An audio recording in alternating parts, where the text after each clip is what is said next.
At nagtataka sila at nagtatanungan, sino kaya ang tutulong sa ating magtanggal ng takip na bato dahil napakabigat nun nung nakatakip sa bunganga ng yungib na pinaglibingan kay Jesus. Pero nung dumating sila doon, wala na yung takip. Napakahalagang appreciate natin na kahit may pinoproblema silang may takip yung bunganga ng libingan at hindi nila kayang alisin yon, hindi yun sapat para mapigil sila na pumunta pa rin sa libingan. They took steps of faith. At meron tayong makakukuha agad na lesson dyan. Ngayon lalo na, hindi tayo laging sure kung ano mangyayari bukas, next week, kasi maraming mga variables. But let's take steps of faith. That everything will be alright. That everything will be over. That everything will have a new beginning. Katulad ni Jesus na ang alam nila ay nakalibing, may takip ang libingan, pero hindi sila napigil para gawin yung necessary steps na gusto nila at dapat nilang gawin. Sa buhay natin, just go and do your part. Let God clear the way. Meron tayong mga kuminsan na inaalala, paano kaya pagdating ko doon? Baka hindi ready yung kailangan ko. O kaya baka hindi ko masolve yung darating na problema next week. Basta gawin mo lang yung mga tamang steps ngayon. Gawin mo yung para next week na kaya mo, pero yung hindi, ipagpasa Diyos, leave it up to God, and just take steps of faith.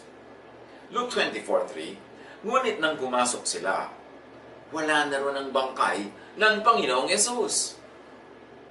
Ano ang mararamdaman mo kung may dala ka mga pabango, binili mo pa naman, dilinisin mo yung katawan, tapos biglang bukas sa pala yung libingan at wala yung katawan? Many people will be disappointed. Baka iba sabi mo, sayang naman yung pabango. May binili pa naman tayo, may dala-dala tayong pabango, tapos hindi ba tutuloy? Nasa na yung bangkay?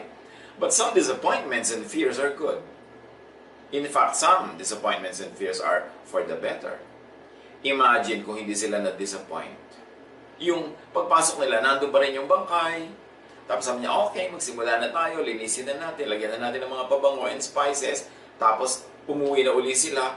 Hindi wala tayong pag-uusapan ngayon na Pasko ng Pagkabuhay. Wala tayong pag-uusapan na Resurrection Sunday. But this Resurrection Sunday, which you celebrate, began with a disappointment. Yung mga babae natakot, na-disappoint, nasan yung bangkay? Ang mabuti nga, na-disappoint sila at wala yung pinuntahan nila. Kasi kung nandun, yun na nga, di wala tayo ngayong Resurrection Sunday.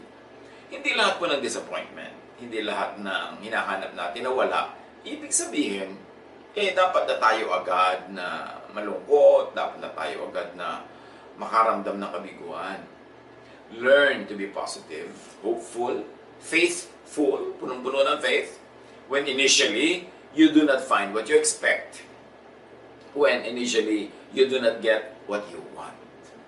Hindi mo nakita yung hinahanap mo, hindi mo nakuha yung gusto mong kuhanin, dapat ka na mag-isip na masama ang nangyari sa'yo. It could be for the better. At hanapan nyo agad ang ma-applyan yan today sa buhay natin. Hindi lahat ng kabiguan ay talagang dapat na ipagluksa. Hindi lahat na parang setback. Sabi nga ng isang napakatalinong lalaki, one step backward, two steps forward. Hindi ko man na backward ka ngayon, backward na forever. Merong atras lang, sa abante ka, parang cha-cha. Kaya, huwag natin laging isipin na negative ang nangyayari, na setback tayo, maraming na iba. Yan ay maaaring isa lamang na paghahanda para isang magandang bagong paniniwala ng maraming buhay. Luke 24:4-5. Samantalang nagtataka sila kung ano ang nangyari, biglang lumitaw sa tabi nila ang dalawang lalaking nakakasilaw ang damit. Dahil sa matinding takot, sila'y nagpatira pa. Tinanong sila ng mga lalaki. Maganda ang tanong ng mga lalaking ito, nasabi naman sa ibang version na yung mga anghel, bakit ninyo hinahanap ang buhay sa lugar ng mga patay? Do not look for life in a grave. What you want to find, search in the right places. Halimbawa, ikaw dalaga, naghahanap ka ng matinong magiging partner sa buhay. Saan mo hinahanap? Hinahanap mo sa bar, hinahanap mo sa mga kalye, hinahanap mo sa mga kung saan-saang lugar ng mga kaduda-duda kung napakatino ng pinaggagawa ng mga nandun. So, ano bang hinahanap mo? maghanap ka sa tamang lugar. Ito i-apply natin sa paghanap ng kaibigan, ng kapartner, ng kasosyo. Naghahanap ka ng kasosyo sa negosyo, tapos sa sugalan ka naghahanap. Anong klaseng kasosyo mahahanap mo doon? So, sabi ng anghel, why are you looking for the living among the dead? Dapat hindi nyo dito hinahanap si Jesus. Kasi siya ay buhay. Luke 24:6. He is not here. He has risen. Wala siya rito. Siya ay muling nabuhay. Life, blessing is usually not found in the wrong places. Kaya, hindi talaga doon dapat nila hinahanap. Pero saan nga naman sila maghahanap? Yung huli nilang nakita, hindi libing.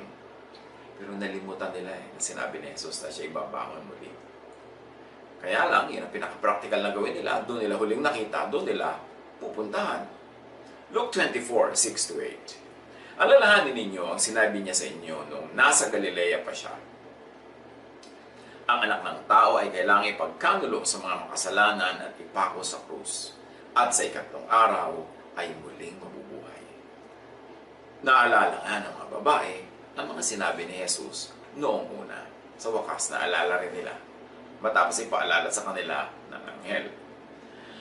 Know, understand, and keep in mind important words of and from God. Importante yan sa buhay natin. Make sure you correctly understand, interpret, and apply the words in the Bible. Marami kasi, ang tagal-tagal ng mananampalataya, ang tagal-tagal na nagbabasa ng Biblia, ang tagal-tagal na nag-church. Pero, balok-balok to pagkakaunawa sa mga verses, mali-mali ang application, kaya mali-mali tuloy ang bunga sa buhay nila. It's important to make sure that you really understand the Bible so you don't get needlessly confused, lost, and disadvantaged. Ang dami-daming victims ng standard hermeneutics. Yung bang pagkakaunawa mo na yun ang ibig sabihin ng verse na yun, na napulot mo lang yun sa nagturo sa'yo, na napulot lang nung nagturo sa'yo, sa nagturo sa kanya, na napulot din nung nagturo sa kanya, sa nagturo doon sa nagturo. Ang nangyari, meron palang kaisa-isang pinagmulan lang yung faulty reading na yun, dumami na ng dumami ang nagkamali over time, generation to generation of learners. Kaya mahalaga, kino-question natin. Kahit ano pa pinag-aaralan natin, i-question natin yan. Kasi yung truth naman, hindi yan magagalit pag tinatanong, lalo siyang titingkad, lalong gaganda, lalong magiging malinaw pagka sinusuri. Yun lamang kasinungalingan ang ayaw matanong. Kasi na-insecure siya na mabisto na siya ay kasinungalingan. Question what you believe in. Question your interpretation. Question yung namana mo mga pananalig, lalo't kung questionable ang bunga sa iyong buhay. Yung aral ka na ng aral ng mga verses, tapos matatakotin ka pa rin. Pagkatapos, suplata ka pa rin. Magagalitin ka pa rin. Masungit ka pa rin. Lagi ka pa rin nagdududa. Lagi ka pa rin maramot. Magduda ka kung tama ang reading mo ng scripture. Kasi dapat, kung tama ang reading, tama ang bunga. At ang bunga dapat ay kapayapaan, katahimikan ng loob, at pag-ibig. Review how we read scripture. Tulad ng mga babaeng ito, dapat ni-review nila yung mga itinuturo sa kanila ni Jesus. Pag naman hindi naman mas maing ginawa nilang pumunta sa libingan, pero meron sanang mas mainam silang ginawa na hindi nila nagawa agad dahil nga nalimutan nila yung sinasabi ni Jesus. Luke 24:9-10. Kaya't umuwi sila at isinalaysay nila sa 11 at iba pa nilang kasamahan ang buong pangyayari. Ang mga babae ito ay sina Maria Magdalena, Juana at Maria na ina ni Santiago. Sila at ang iba pang mga babaeng kasama nila ang nagbalita sa mga apostol. So puro babae yung nagpunta sa grave, puro babae ang unang nakaalam na bumangon na mula sa kamatayan si Jesus, at ngayon mga babae ang nagturo doon sa mga lalaki tungkol sa pinakamahalagang katotohanan na ito sa kasaysayan ng ating pananalig. They were all women.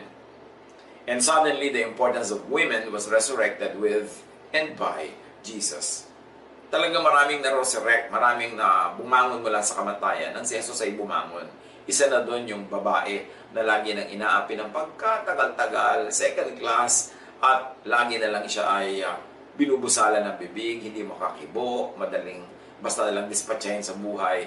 But the importance of women was emphasized by the resurrection of Jesus, having been revealed to women first. Luke 24:11. Akala ng mga apostol ay kahibangan lamang ang kanilang sinasabi, kaya ayaw nilang paniwalaan ang mga kababaihan. So you see, ganun ang pagtingin ng mga apostol sa mga kababaihan. Walang masasabing matino, lalo't kung ang sinasabi nila ay kakaiba sa karaniwan. But do not automatically reject a new idea. Yan ang mahalaga. Imagine Jesus rising from the dead, a dead person rising from the grave. That's a new idea. But just because it was new, did not mean that it was wrong. Just because they could not understand it, meant that it was wrong. A wise man once said, "It is exceedingly foolish for a man to think that what he does not see does not exist, or what he does not understand is wrong." Ganyan din sa ating matters of faith, sa ating pag-i-interpret ng scripture. Sa mga readings, hindi natin naintindihan agad ang isang paliwanag, ay wrong na agad yun, re-rejectin na natin. But this man rejected the very wonderful news of the resurrection of Jesus. Do not automatically reject what you do not understand. What is outside of your dictionary. Kung wala yan sa vocabulary mo, expand your vocabulary. Kailangan dumami ang nauunawaan, hindi yung pilit mong pagkakasyain sa isang maliit, makitid na isip at mababaw na isip ang lahat ng dapat mong malaman. We must extend our tent curtains wide to accommodate more things. Kaya ang isip ay dapat laging hinahasa, tinuturuan, nililiwanagan, para ito ay lumaki at mas maraming magkasyang katotohanan doon. At huwag sexist, huwag condescending sa kababaihan. Kung walang kababaihan yung nagsalita, ayaw na nila agad maniwala. Luke 24:12. Ngunit tumayo si Pedro at patakbong nagpunta sa lipigan. Yumuko siya at pagtingin sa loob ay wala siyang nakita kundi ang mga telang lino na ipinambalot kay Jesus. Kaya't umuwi siyang nagtataka sa nangyari. So apparently yung bunganga ng kuweba ay hindi full length ng tao ang kanyang taas. So, kailangan yumuko para pumasok. So, bagamat yung bato ay natanggal na, si Pedro ay kinailangang yumuko. At nakita niya sa loob, nandun yung mga linen cloth na ibinalot kay Jesus. Wala yung katawan na dating nakabalot doon, pero naiwan yung linen cloth. At umuwi siya na nagtataka kung ano ang nangyari. Hindi niya maintindihan. So, Peter listened to the message anyway. Yung message nila Mary Magdalene. And so, Exhibit A, the linen cloth. So it's okay to be shaken from comfort zones. Basta mag-wonder, mag-isip. Si Pedro was shaken from his comfort zone. Bumangon si Jesus sa kamatayan. Pumunta siya sa libingan. Wala ang katawan, naiwan yung tela. Ang naging ending sa kanya, at least ng episode na yon, nag-iisip siya. At pag ang tao ay nag-iisip, ang laki naman ng posibilidad na may maisip siya. Kaya mahalaga, nag-iisip. Luke 24:13-14. Nang araw ding yon, sa kabilang banda, isang eksena ito na kakaiba naman, may dalawang alagad na naglalakad papuntang Emmaus. Isang nayong may 11 kilometro ang layo mula sa Jerusalem. Pinag-uusapan nila ang mga pangyayari. So bagong-bago yung balita. Pero itong dalawang ito, for whatever reason, they had to go to Emmaus, away from Jerusalem.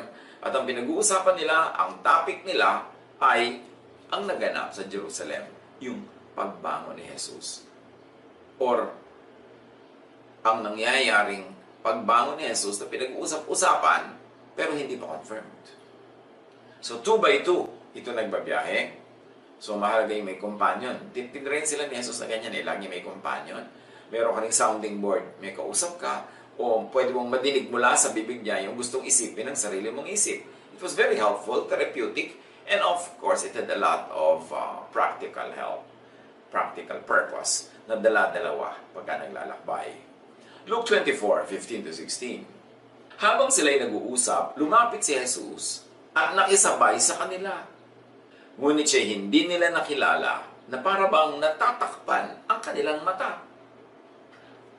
So, pag pupuntahan ka ni Jesus, kahit nasan ka, kahit pasaan ka, kahit anong ginagawa mo, pupuntahan ka ni Jesus. And spiritual visitations usually happen in the thick of one's chore, of one's activity. Spiritual reality is often invisible, unrecognizable. Kaya ang kailangan talaga ay pagpapaliwanagan o kaliwanagan. Dahil yung nakikita mo, yung pala may iba pang ibig sabihin yun. Yung binasa mong verse, meron palang napakalalim na magandang kahulugan pero nilampasan mo lang, hindi mo nakita. Tulad nitong si Jesus, nakisabay siya doon sa mga naglalakad na galing Jerusalem to Emmaus, hindi naman siya nakikilala. Pwedeng mangyari yan sa atin in many, many ways. May message pero hindi mo makita, may katotohanan pero hindi mo makita. Dahil spiritual truths have to be revealed in a very, very personal way. Kailangang ipakita, ipaliwanag, ipagkaloob sa iyo ng Espiritu para mo makita ang mga spiritual na bagay. Luke 24:17. Tinanong sila ni Jesus, ano ba ang pinag-uusapan ninyo? It's really a question. A question is usually a better entry point than a statement or a declaration. Kaya pag pumapasok tayo sa mga usapan, meron tayong gustong ipasok, mas magandang patanong kaysa declare ka na agad na this is the truth, this is my truth. And it was a very, very open question. Ano ba ang pinag-uusapan ninyo? Sa pagpapatuloy, 17-19, tumigil silang nalulumbay at sinabi ng isa sa kanila na nagngangalang Cleopas, ikaw lamang yata ang dayuhan sa Jerusalem na hindi nakakaalam sa mga pangyayaring katatapos lamang maganap doon? Anong mga pangyayari? Tanong niya. So here is a question which is an answer to the question. Ibig sabihin, hahaba ang usapan na ito kasi pareho sila nagtatanungan, hindi sila nagdi-dismiss nung punto ng isa't isa. Luke 24:19. Sumagot sila, tungkol kay Jesus sa taga Nazaret, isang propetang makapangyarihan sa salita at gawa, maging sa harap ng Diyos at ng mga tao. So, propeta daw si Jesus, it's an under-comprehension of who Jesus was. At magtataka tayo, ito yung mga alagad na, close sa mga disciples. At apparently, kasama sa grupo ni Jesus ang mga ito. Pero ang pagkakakilala pa lang nila, isang magaling na propeta na matuwid sa harap ng Diyos at mga tao. Luke 24:20-21, isinakdal siya ng aming mga punong pari at mga pinuno ng bayan upang mahatulang mamatay. At siya'y pinako sa krus. Siya pa naman ang inaasahan naming magpapalaya sa Israel. Again, disappointment, frustration, hopelessness. Sabi nila, alam mo, napakahusay niyang propeta, pero pinatay nila. Inaasahan pa naman namin, siya ang magpapalaya sa Israel. Ang inaasahan kasi nila is a physical, political king. Hindi kingdom of God, kundi kingdom of Israel ang kanilang gustong buuin. At yun din ang pag-aakala ng mga ito tungkol kay Jesus.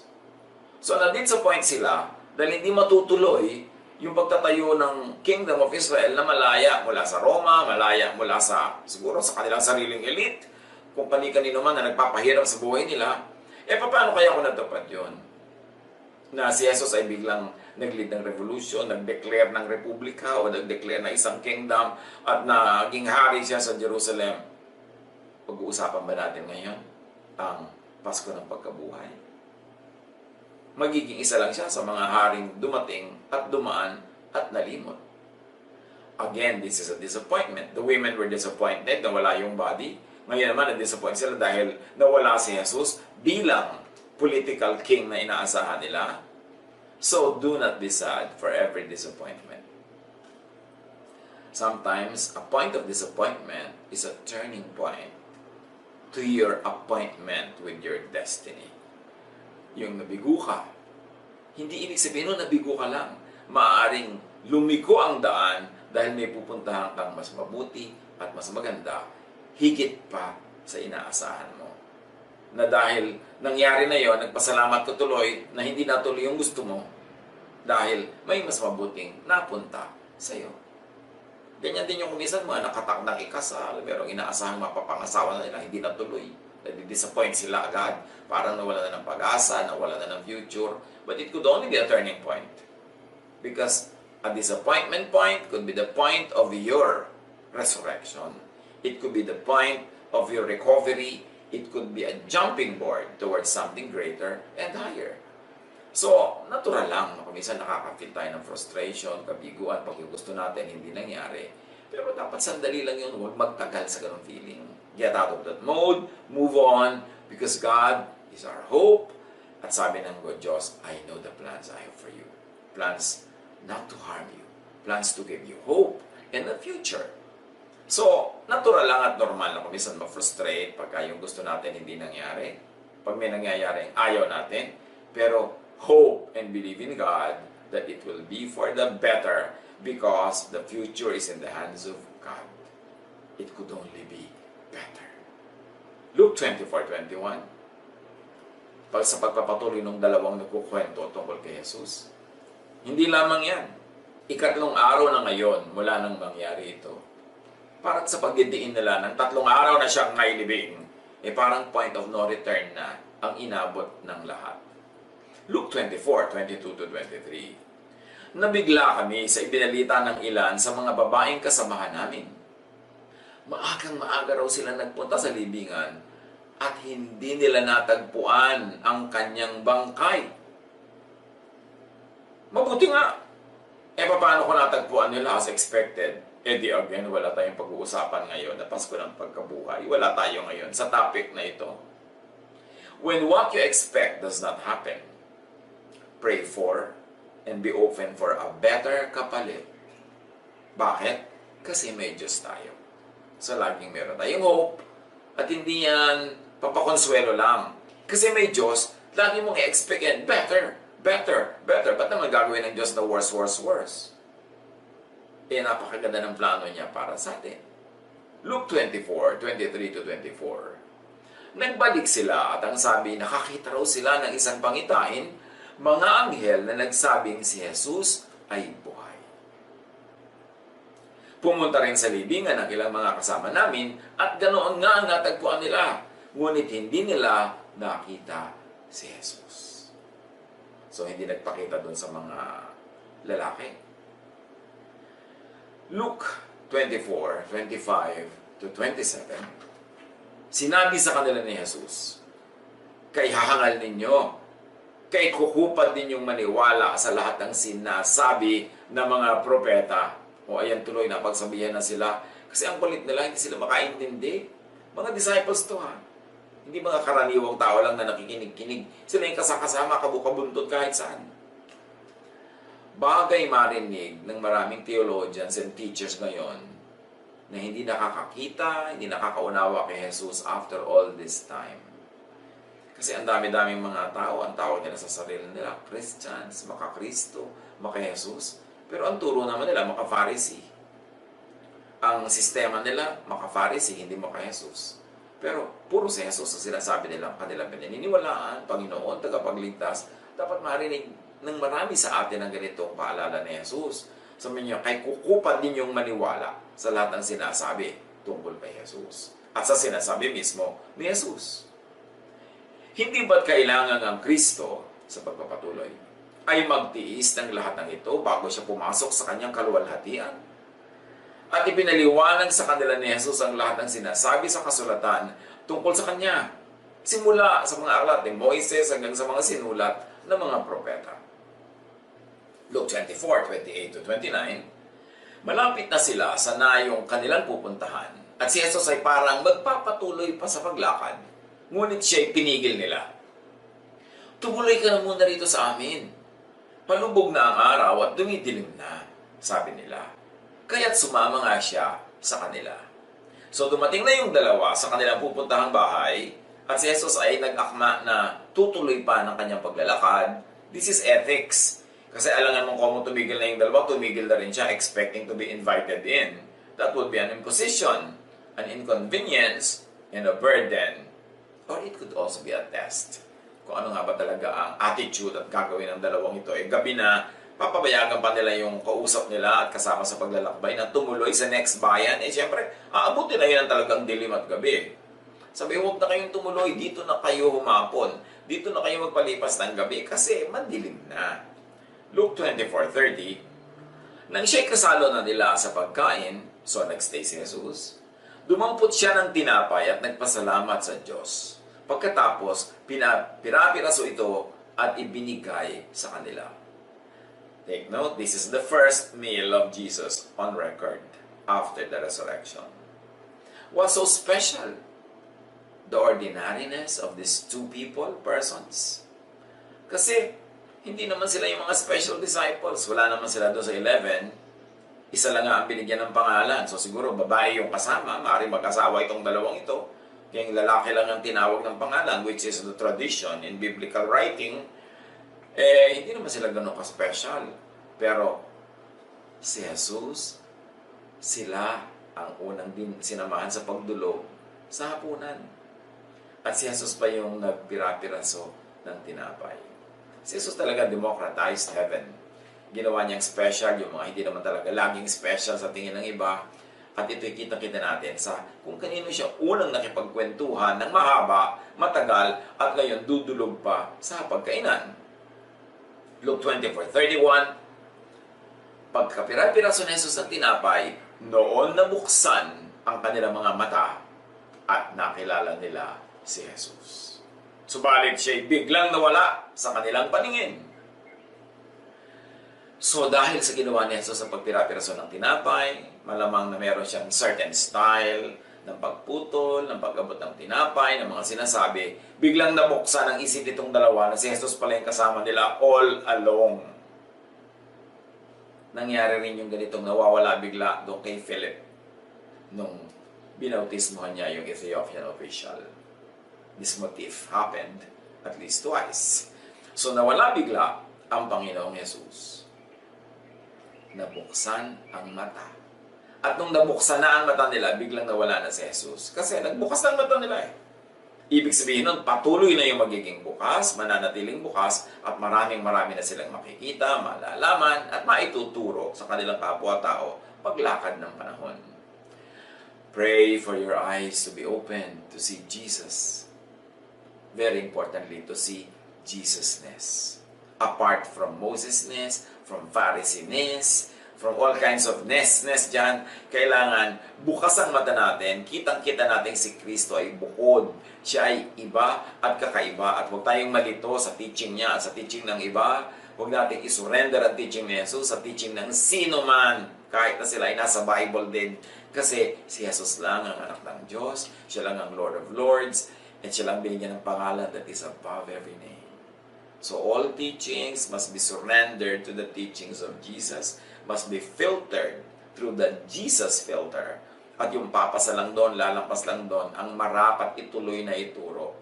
Dapat may bukas tayong mata na hindi si Jesus ay isa lang sa marami. Kailangan kita natin nangingibabaw siya, bukod, kakaiba. At ganoon din ang kanyang mga teachings, at ganoon din ang attitude natin sa mga teachings niya when compared to the teachings of any other person.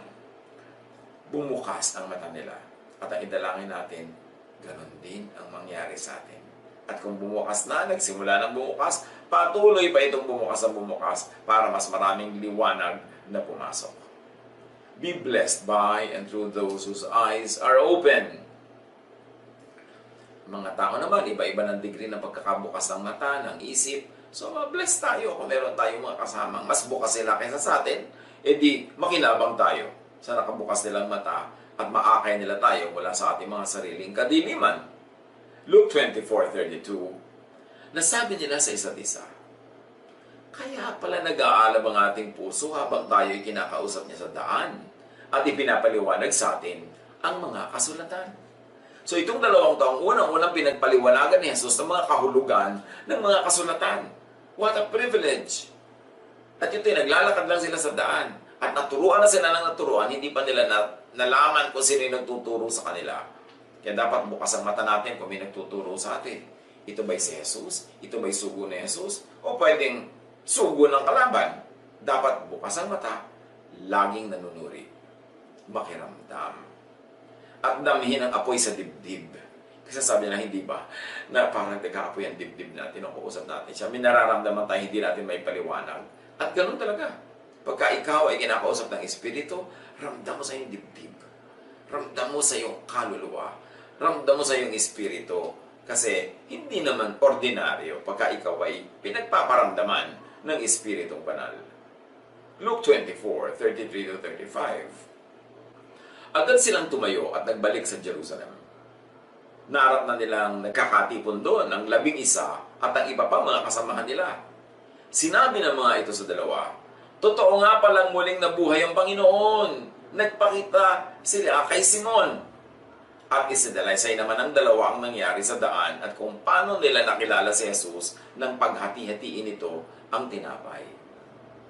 So kaya lang naniwala yung mga lalaki nung sinabi na ni Pedro sa kanya rin nagpakita. Pero kasi mga babae lang, hindi pa sila naniniwala.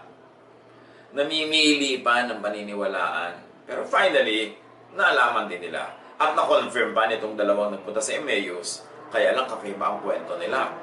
Ang tagal nilang nakasabay maglakad, tinuruan sila ng mga kahulugan ng mga salita sa scriptures, at dumulog pa sa kanilang hapagkainan. Hindi lang nga tumuloy-tuloy na kumain doon, pero siya ang naghati-hati ng tinapay. Nakilala nila si Jesus sa gawa. Kilalanan truth sa gawa, sa bunga. Marami nagtatanong, paano po namin malalaman kung tama ang interpretation ng scripture? Kung tama ang application? Well, malalaman mo yung truth because the truth is Jesus. Malalaman mong truthful yung reading mo, interpretation mo, kung ang bunga sa iyo ay loving, restful, peaceful, inclusive ka. Kasi yun si Jesus. Paano mo malalaman na tama ang interpretation mo sa isang verse, tama ang iyong application, ang bunga sa iyo, loving ka, ang nagiging ugali mo, loving. Ang bunga sa iyong isip, sa iyong puso, sa iyong buhay, restful ka. Rested ka. Peaceful. Hindi ka ligalig, hindi ka takot. At inclusive ka. Hindi ka mapagpuwera, hindi ka mapaghiwalay sa sarili mo. Kasi si Jesus ay ganon. Doon mo malalaman kung tama ang interpretation ng scripture. Hindi kung dahil ito ang interpretation ng ating simbahan, ito ang interpretation ng ganong leader, ito ang interpretation ng ating libro. No. Ano ang bunga sa iyo? Ano ang ginagawa sa iyo ng mga salita na ini-interpret mo? Bumabait ka ba? Bumubuti? Doon mo malalaman na tama ang reading. Pero kung nagbasa ka, nag-aral ka, ang naging bunga, sumungit ka pa, naging mapagparusa ka pa, naging judgmental ka pa dyan, at palahiwalay ka pa sa kapwa, alam mo na, kontra kay Jesus yan. Magduda kung tama ang reading at interpretation. Luke 24:36. Habang pinag-uusapan nila ito, tumayo si Jesus sa kalagitnaan nila at nagsabi, "Sumainyo ang kapayapaan." So nakita nyo, Jesus talaga. Hindi mo pwede mapagkamala na iba kasi kapayapaan agad ang greeting niya.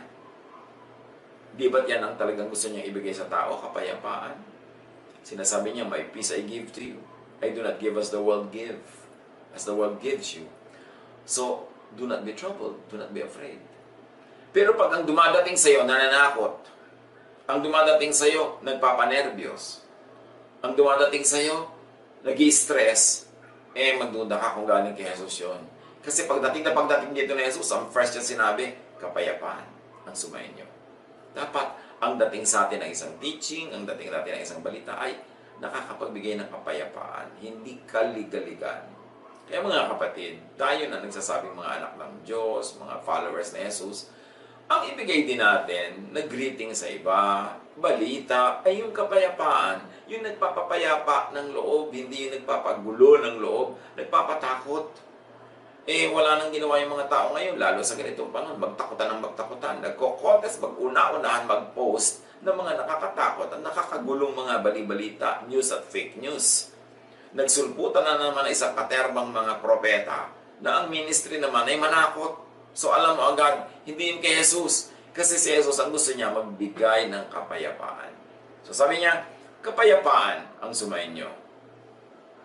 Luke 24:37. Natigilan sila at natakot sapagkat ang akala nila ay nakakita sila ng multo. Eto na naman, kapayapaan na nga ang opening ni Jesus, takot pa rin ang sagot nila. Bakit ang dami-daming mga followers ni Jesus ang hilig matakot at manakot?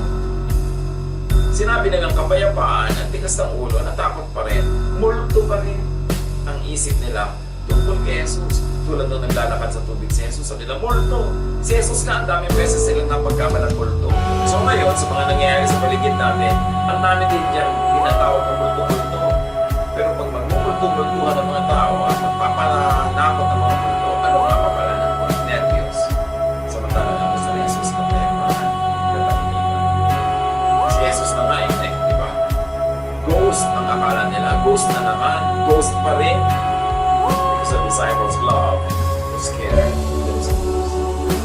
Luke 24:38. Kaya sinabi ni Jesus, bakit kayo natitigilan? Bakit kayo nag-aalinlangan? Tingnan ninyo ang aking mga kamay at mga paa. Ako nga ito. Hawakan ninyo at pagmasdan. Ang multo'y walang laman at buto, ngunit ako'y mayroon tulad ng nakikita ninyo. Jesus is addressing the issue of bodily resurrection. Talagang pinatutunayan niya na siya ay laman, buto, buhay, hindi isang pangitain, hindi isang hangin, hindi isang buto. Luke 24:41-43. Parang hindi pa rin sila makapaniwala sa laki ng galak at pagkamangha, kaya tinanong sila ni Jesus, may pagkain pa kayo niya? Kaya binigyan nila ng isang iwa ng isang ihaw, kinuha niya ito at kinain sa harap nila. So para na lang maniwala sila na meron siyang sikmura, meron siyang tiyan, meron siyang digestive system, humingi siya ng pagkain. Ito ang pangalawang instance na may kainan na mamagal. At naniwala na sila. Tapos nun. Luke 24:44-45. Pagkatapos ay sinabi niya sa kanila, ito ang tinutukoy ko nang sabihin ko sa inyo nung kasama pa ninyo ako. Dapat matupad ang lahat ng nasusulat tungkol sa akin, sa kautusan ni Moises, sa aklat ng mga propeta, at sa aklat ng mga awit. Binuksan niya ang kanilang pag-iisip upang maunawaan nila ang mga kasulatan. So once more, here is an extraordinary miracle done by Jesus. Binuksan niya ang isip ng kanyang mga disciples para makaunawa ng kasulatan. Hindi ibig sabihin na ginawa niyang perfect and infallible and inerrant ang mga disciples. Binuksan niya yung isip para maging capable of knowing more and believing more. And it takes Jesus opening a mind for it to see. Hindi pwedeng human effort lang yan. Hindi pwedeng knowledge lang yan. Bagamat handy ang knowledge, you're more equipped to understand when you're knowledgeable, but knowledge by itself will never be enough. You need the work of Jesus to open your eyes to see. Luke 24:46-47. Sinabi niya sa kanila, ganito ang nasusulat, kinakailangan magdusa at mamatay ang Kristo at pagkatapos siya ay muling mabubuhay sa ikatlong araw. Sa kanyang pangalan, ang pagsisisi at kapatawaran ng mga kasalanan ay dapat ipangaral sa lahat ng mga bansa magmula sa Jerusalem. Luke 24:48-49. Kayo ang mga saksi sa mga bagay na ito. Tandaan ninyo, isusugo sa inyo ang ipinangako ng aking Ama. Kaya't huwag kayong aalis sa Jerusalem hanggat hindi ko kayo napagkakalooban ng kapangyarihan mula sa langit. And of course, ibig niya sabihin, wait till the Feast of Pentecost. Because that's when the Holy Spirit would come. Yung pangako ni Jesus na, I will never leave you, I shall be with you, I will send the Comforter, the Holy Spirit. Then the Holy Spirit was sent. Sabi niya, huwag kayong aalis dito sa Jerusalem. Antayin niyo dito ang pagbaba ng Espiritu. Para bang sinasabi ng matatanda, kung saan nadapa, doon bumangon. Doon nadapa si Jesus di Jerusalem sa pagdala niya ng krus. Doon siya pinatay. So kailangan doon ibangon ang puri ng Panginoon at doon makita ng lahat na totoo ang pangako ni Jesus at siya ay nagsubo ng kanyang kapalit, ang Espiritong Banal, at dumating yon sa kanila nung day of Pentecost sa Jerusalem. Pista. Nandun lahat ng mga Hudyo from all over the world. So in one instant, the message of salvation, the message of the gospel was brought to all the four corners of the world. Pag uwi ng mga Hudyo na yon, dala-dala nila ang balita tungkol kay Jesus. Luke 24:50-53. Pagkatapos ng mga ito, sila isinama ni Jesus sa labas ng lungsod. Pagdating sa Bethania, ay tinaas niya ang kanyang mga kamay at sila'y binasbasan. Habang binabasbasan niya sila, siya'y umalis at dinala paakyat sa langit. Ang sarap naman ng departure scene na ito ni Jesus, binebless niya yung mga disciples. Siya'y sinamba nila at pagkatapos ay bumalik sila sa Jerusalem na punong-puno ng kagalakan. Palagi silang nasa templo at do'y nagpupuri sa Diyos. At of course, lagi rin silang nasa sambahay. Doon nga sila lumago sa mga bahay-bahay nila na fellowship, pag-aaral ng mga salita na naiwan ni Jesus sa mga disciples, at pagsasama-sama nila sa pagkain, at pagtutulungan nila sa isa't isa. Sa tinagal-tagal nilang kilala si Jesus, hindi pa rin pala talaga kilala. I-apply natin yan ngayon. Sa tinatagal-tagal na Bible study, nag-church, nakikinig o nangangaral pa nga, ang dami pa nating dapat malaman tungkol kay Jesus. Idalangin nating buksan niya ang ating mata para makita ang dapat makita. Hindi yung daan lang ng daan sa mga letra at mga paragraph sa Bible, pero nami-miss yung point. Akala ng maraming Christian, kilala nila si Jesus. Totoo ba yun? Akala nila sinusunod na nila si Jesus. Totoo ba yun? Baka Pharisees ang sinusunod. At ang akala, may faith na sila. Really? Ang daling madaya, ang daling malito, ang daling matakot, ang daling magtakutan. At madalas, hindi naman si Jesus ang sinusundan, kundi Pharisee. Madalas, hindi naman love, peace, and rest ang mensahe, kundi gulo, kundi hatred, judgmentalism. So, idalangin natin mga kapatid. Buksan ni Jesus ang mata at isip at puso for more and more Jesusness. Si Jesus ang panukat ng lahat. Lahat sa Kanya susukatin at sasalain. Ang dalangin natin, lalo natin siyang makilala. Lalo natin siyang makita